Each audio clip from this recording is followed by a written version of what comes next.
നമസ്കാരം, ഓപ്പൺ ന്യൂസിലേക്ക് സ്വാഗതം. ഇന്നത്തെ പ്രധാന വാർത്തകളിലേക്ക്. ഒറ്റത്തവണ ഉപയോഗിക്കുന്ന പ്ലാസ്റ്റിക് ക്യാരി ബാഗുകൾക്ക് നിരോധനം വന്നതോടെ വിപണിയിലെത്തിയ പ്ലാസ്റ്റിക് മുക്ത ക്യാരി ബാഗുകളിലും വ്യാജന്മാർ സജീവമാകുന്നു. തിരുവനന്തപുരത്ത് ചക്കയിടാൻ കയറുന്നതിനിടെ ഏണിയിൽ നിന്ന് വീണ ഗൃഹനാഥൻ ചികിത്സയിലിരിക്കെ മരിച്ചു. സജീവാണ് മരിച്ചത്. 55 വയസ്സായിരുന്നു. ബാംഗ്ലൂരുവിലെ ഡേ കെയറിൽ കുഞ്ഞുങ്ങളെ ക്രൂരമായി ആക്രമിച്ച സംഭവത്തിൽ 2 ജീവനക്കാർ അറസ്റ്റിൽ. കുഞ്ഞുങ്ങളെ ഉപദ്രവിച്ച കേസിൽ 1-ാം പ്രതി മഞ്ജുള, 2-ാം പ്രതി വിജയലക്ഷ്മി എന്നിവരാണ് അറസ്റ്റിലായത്. നീറ്റ് UG പുനഃപരീക്ഷയിലും പിഴവ്. ഫിസിക്സ് ചോദ്യപേപ്പറിലാണ് 2 പിഴവുകൾ കണ്ടെത്തിയത്. ഒരു ചോദ്യത്തിന് ശരിയുത്തരമില്ല. മറ്റൊരു ചോദ്യത്തിന് 2 ശരിയുത്തരങ്ങളാണ് ഉള്ളതെന്നും കണ്ടെത്തിയിട്ടുണ്ട്. 22ാമത്തെ ചോദ്യത്തിനാണ് 3ഉം 4ഉം ഉത്തരങ്ങൾ ശരിയായി നൽകിയിരിക്കുന്നത്. മദ്യപിച്ച് വാഹനമോടിച്ചതിന് കേസെടുത്തതിന് പിന്നാലെ വീഡിയോയുമായി വ്ളോഗർ ഹെലൻ ഓഫ് സ്പാർട്ട എന്ന ധന്യ SR. എന്താണ് സംഭവിച്ചതെന്ന് വിശദീകരിക്കുന്ന വീഡിയോയിൽ ആൽക്കഹോൾ പരിശോധന നടത്തിയതിന്റെ പരിശോധനാ റിപ്പോർട്ടും പങ്കുവയ്ക്കുന്നുണ്ട്. ഓപ്പറേഷൻ തൂഫാന്റെ ഭാഗമായി വൻതോതിൽ ലഹരി പിടികൂടിയ പെരുമ്പാവൂരിൽ ജനകീയ ബോധവൽക്കരണ ക്യാമ്പിന് തുടക്കമായി.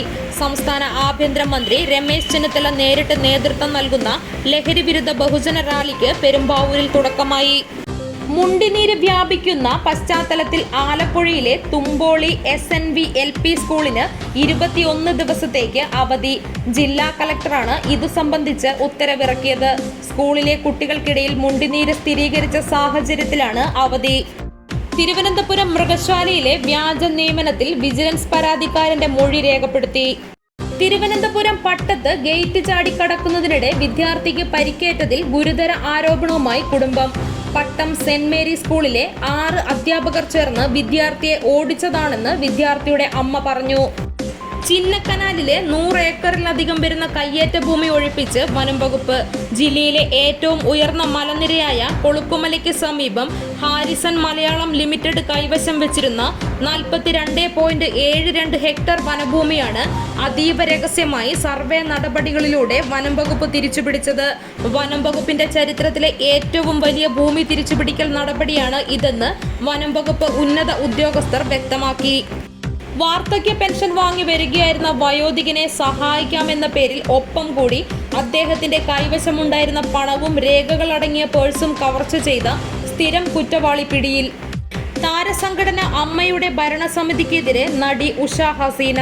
നേതൃത്വത്തിൽ കടിച്ചു തൂങ്ങിക്കിടക്കാനാണ് ഉദ്ദേശമെങ്കിൽ സംഘടിച്ചെത്തി അമ്മയുടെ ഓഫീസിൽ സത്യാഗ്രഹം ഇരിക്കുമെന്ന് മുന്നറിയിപ്പ്. കണ്ണൂർ സർവകലാശാലയിൽ 1 മാസം മുൻപ് നടന്ന ആർട്ട് ഗ്യാലറി ഉദ്ഘാടനത്തിന് പിന്നിൽ വൻ തട്ടിപ്പെന്ന് സംശയം. ജൂൺ 1 നടന്ന ഉദ്ഘാടനത്തിന് പിന്നാലെ ആർട്ട് ഗ്യാലറിയിൽ മിക്ക വസ്തുക്കളും കാണാനില്ല. തെയ്യത്തിന്റെ രൂപം മാത്രമാണ് ബാക്കിയുള്ളത്. ഭൂട്ടാൻ വാഹനക്കടത്ത്. ദുൽഖർ സൽമാന്റെ കൂടുതൽ വാഹനങ്ങൾക്കായി അന്വേഷണം ഊർജിതം. വീണ്ടും ചോദ്യം ചെയ്യും. പത്തനംതിട്ട ജില്ലയിൽ ഷിഗല്ല സ്ഥിരീകരിച്ചു. എഴിക്കാട് ഉന്നതിയിലെ 10 വയസ്സുകാരിക്കാണ് ഷിഗല്ല സ്ഥിരീകരിച്ചത്.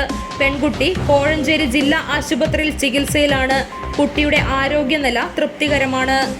വടകരയിൽ DYFI പ്രവർത്തകൻ ജീവനൊടുക്കിയ നിലയിൽ. DYFI വടകര ബ്ലോക്ക് കമ്മിറ്റി അംഗം പുറുങ്കര സ്വദേശി MB സുമേഷിനെയാണ് മരിച്ച നിലയിൽ കണ്ടെത്തിയത്.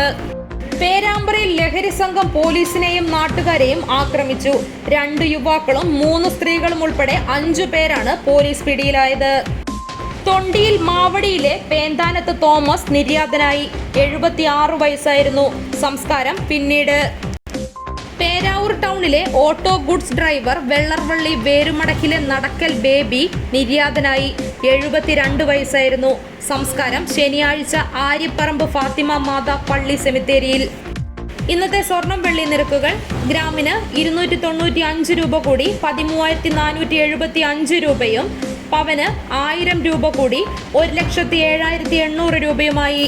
വെള്ളിക്ക് 260 രൂപയുമായി. കേളകത്തെ ഇന്നത്തെ വില നിലവാരം: റബ്ബർ 267, ലോട്ട് 252, ഒട്ടുപാൽ 152, കുരുമുളക് 675, അടയ്ക്ക 370, തേങ്ങ 46, കാപ്പിക്കുരു 200, ചിരട്ടപ്പാൽ 142, കൊക്കോ 70, പുളി 160.